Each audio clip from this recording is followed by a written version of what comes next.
Ani, Bonjour, Kwe, Sego,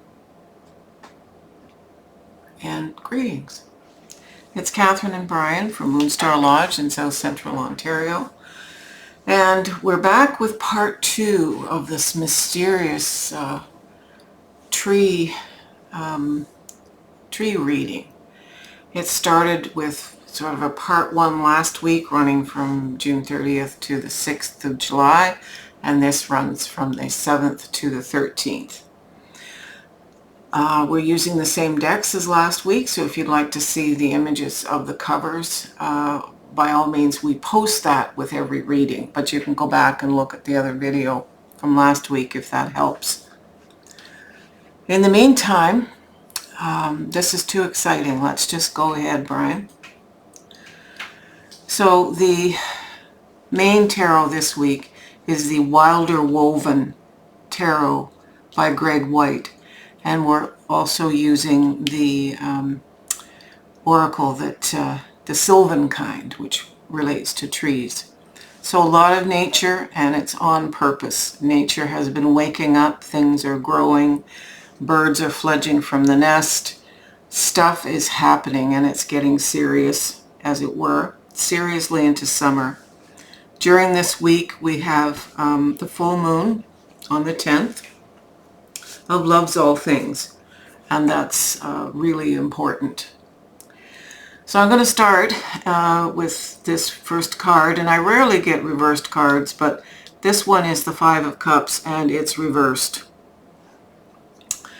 I pulled all the cards here, and when I came back to do the Ancestor card, the Ancestor is the Five of Cups upright. So what that says is we are coming out of a time of grief about something. It could be deeply personal, not necessarily a death of someone, but perhaps a job loss, having to move home, saying goodbye to a pet. There can be many reasons that we grieve, even our own youth, and our life itself. But we are coming out of it. And the ancestors are saying that they are very aware, they're here to help, and they are acknowledging, they're not bringing us the Five of Cups, but acknowledging that we have experienced it, and you need to be thankful. We all need to be thankful. This is a reading for the collective. We all need to know that we are not disconnected, that people in spirit, our ancestors, guides, teachers, angels, archangels, ascended masters, saints, all those classifications of other dimensions know what we're going through in the parallel worlds. And so they're very aware and conscious of the fact that we have been grieving and working to help us get out of it. So the next card here is the Death card, and rarely does that actually mean a death. It means a transformation, and it's the head of this snake is looking right up here at the clarifier. It's conscious of the clarifier too. This is the keeper of the wild, and I'm just going to grab the book because this is a lovely description here, and I want to do it justice as I pour the cards all over the table.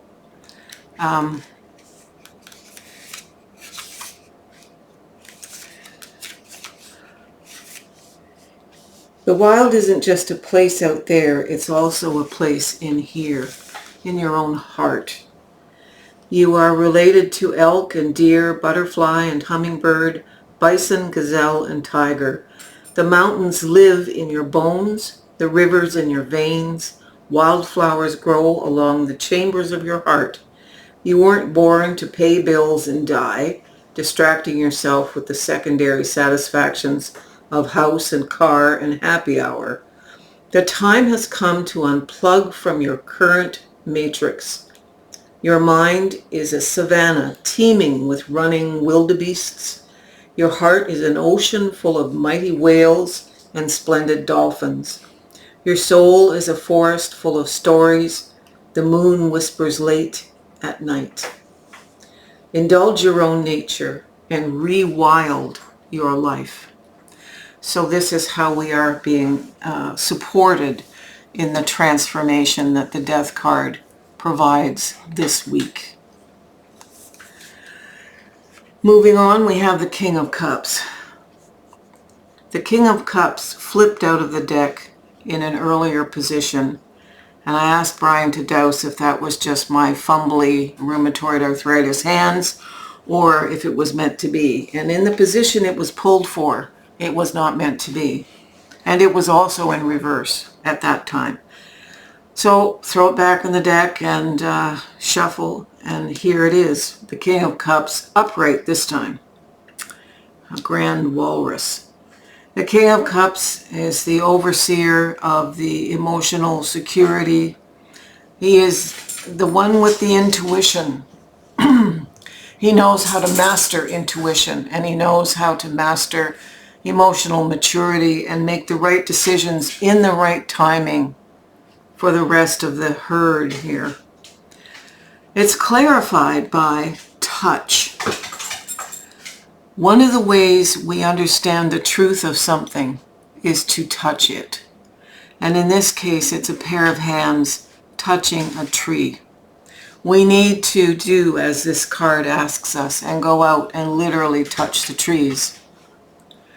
In our shamanism and parapsychology classes here, we have people sit with their spine against a tree, their butt tucked into the roots around the tree, and to sit back and literally breathe into the tree. We can douse and show how much their field expands, and if they leave it for 5 or 6 minutes, the attention of the tree, the spirit of the tree, literally stops looking upward at grandfather son and connects with the person. We are meant to connect. This is an emotional surge like lightning in the sky here. This is a truly momentous experience to do. And I suggest that everyone sit and do it. It's shamanic in nature, but it's how we stay connected to the best possible matrix of energy that we can be part of. We have in this next card the Nine of Pentacles. It's the having of what we need, the having of it all as an individual. The pleasure of having the resources that it takes to enjoy life in this dimension. This is what the clarifiers are offering us in the center card here. That we have what we need, and we can always depend on that so that we can move through this journey that's expanding from last week's journey. It's clarified by the Eight of Pentacles, which means we always have the skills and the resources of the universe, the mastery. Eights are mastery and moving beyond. So we always have that available to us to stay content and trusting. We do have an interesting card here in the Ten of Wands. The Ten of Wands is to lay down your burden. Something that for most of us, this being collective, we've been working on things and focused on other things, not focused so much on what this is asking us to focus on. This is saying, lay down and let something go that's been burdening us. This little larva here, while it is sitting there in the middle of that growth, it is going to pupate and become a chrysalis and change. We need to pay attention, lay down other burdens. They're not worth our time. Let it go. so that we can do the transformation. All right, sorry about that. We had alarms going off. So it's clarified by the abundance card. Abundance is assured. It's already stated here. We have abundance here. We have abundance here of different kinds of things, non-material things, but everything is saying we are so connected. The web of life is connecting everything here. We've come back to the Ace of Pentacles. And the Ace of Pentacles says that there's an incubating idea in the material realm. And we had that exact card last week. That is reminding us that these new material beginnings on the earth, whether it's home, whether it's job, whether it's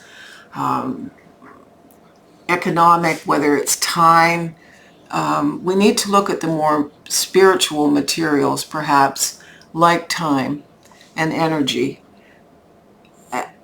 as a resource that we have to hold on to. And it's being clarified here by the Four of Swords. So how do we work with this incubating idea? We rest. The Four of Swords, it has come after this Ten of Wands, the laying down of something that I really feel should have let go a long time ago. To let all this connectivity and abundance be present to us, that we actually can pay attention and see it. Certainly the King of Cups with the intuition and the connection to spirit, and this direct connection to spirit should bring us awareness of what's going on with this ace. But spirit is also saying, as this guardian is, deep, deep rest is necessary. And finally, the Tree of Life. This is a card that exists in this deck, the Wilder Woven, that is an extra card. And it represents our interconnectivity with everything, every drop of water, which we call Nibby, every toad, every blade of grass, everything. What hurts on one side of the world eventually travels to us. And what hurts in our world travels out. But what is glorious in our world impacts in the beyond as well.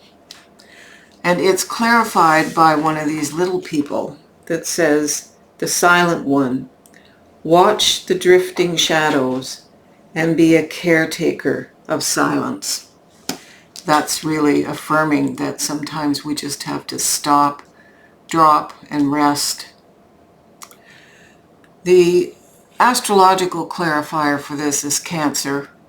Now, as we film, Cancer hasn't quite manifested yet, but it's the term for Cancer in 2026.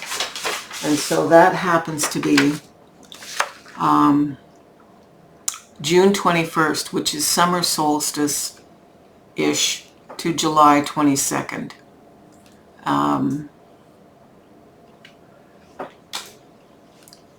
Yeah, so it's not this month. It's not Cancer right now.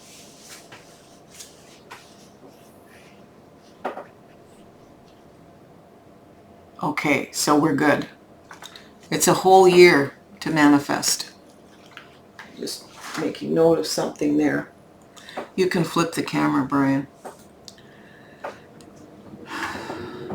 This is one of the more beautiful layouts of cards in a while. I mean, a lot of them have been stunning in the spring, but this is a particularly beautiful one, not just because they're nature and animals and trees and things, but simply because this sense that there is a greater essence, the collective consciousness, the God consciousness, if you want to call it that, pantheism or panentheism, either way, there is a conscious connection with everything to everything. And so feeling lonely and feeling left out doesn't work. It doesn't work. So this Five of Cups is unnecessary suffering. But it's reversed because we are waking up. And hopefully we can all feel that peace and evolution of what's going on in our lives collectively a year from now. Anyway, we thank you for being present with us on this Sunday lunchtime, and we thank you for all the support you give us through coffee or attending a class or that sort of thing, e-transfers or sending coffee or whatever you're doing. We appreciate so much your support. So have a great week. Aho.